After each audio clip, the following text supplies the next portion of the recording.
అక్రమ అరెస్టులతో టీడీపీ ప్రభుత్వం వైసీపీ నాయకులపై కక్ష సాధిస్తుందని మాజీ మంత్రి పేర్ని నాని అన్నారు. జోగి రాజు అరెస్టులో legal procedure miss అయిందన్నారు. Jogi Ramesh ను రాజకీయంగా ఎదుర్కోలేక టీడీపీ ప్రభుత్వం సిఐడి, ఏసీబీ కేసులు పెడుతుందన్నారు. సీఎం చంద్రబాబు ఎన్ని కేసులు పెట్టినా తాము ఎదుర్కొంటామని మాజీ మంత్రి పేర్ని నాని అన్నారు. విచారణ చేసావా? స్టేట్మెంట్ తీసుకున్నావా వీళ్ళ దగ్గర?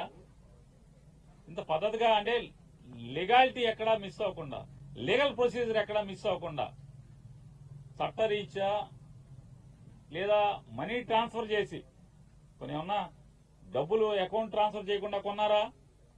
డబ్బులు ఇచ్చేప్పుడు కానీ లేదా పేపర్ అడ్వర్టైజ్మెంట్ ఇవ్వకుండా కొన్నారా? పోనీ ఆనుకుని పోనీ ఏమన్నా నంబర్లు మార్చేసారు ఎంటకి చంద్రబాబు నాయుడు ప్రభుత్వం ఇచ్చినటువంటి అగ్రిగోల్డ్ ఆస్తులకి ఏమన్నా సరిహద్దులు చేస్తుందా? అసలు సంబంధం లేదు. అగ్రిగోల్డ్ ఆస్తులకి జోగి రమేష్ గారు వాళ్ళు కొనుక్కున్న ఆస్తికి అసలు సంబంధమే లేదు కదా.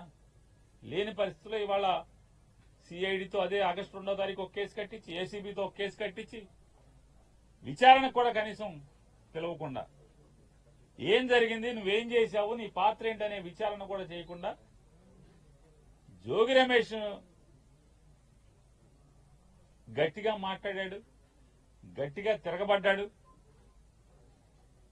జోగి రమేష్ ని రాజకీయంగా ఎదుర్కోలేక, అదే రాజకీయంగా నన్ను తిట్టాడు కాబట్టి, నన్ను ఎదిరించాడు కాబట్టి, నేను జగన్మోహన్ రెడ్డి గారిని తిడితే నా మీద తిరుగుబాటుగా మళ్లీ నా మీద మాట్లాడాడు, విమర్శించాడనేటువంటి కక్ష కడుపులో పెట్టుకుని రమేష్ ని ఏమీ చేయలేక మానసికంగా వేధించడం కోసం జోగి రమేష్ గారి కొడుకు మీద ఈ రకమైనటువంటి వాళ్ళ బాబాయ్ మీద అక్రమ కేసులు పెట్టి చంద్రబాబు నాయుడు గారికి ఒకటే చెప్తున్నాం, నీ ఇష్టం రాష్ట్రంలో ఉన్నటువంటి 175 నియోజకవర్గాల్లో ఉన్నటువంటి వైఎస్ఆర్ పార్టీకి సంబంధించినటువంటి అందరినీ కూడా లోపలేసుకో, నీ మీద పోరాటం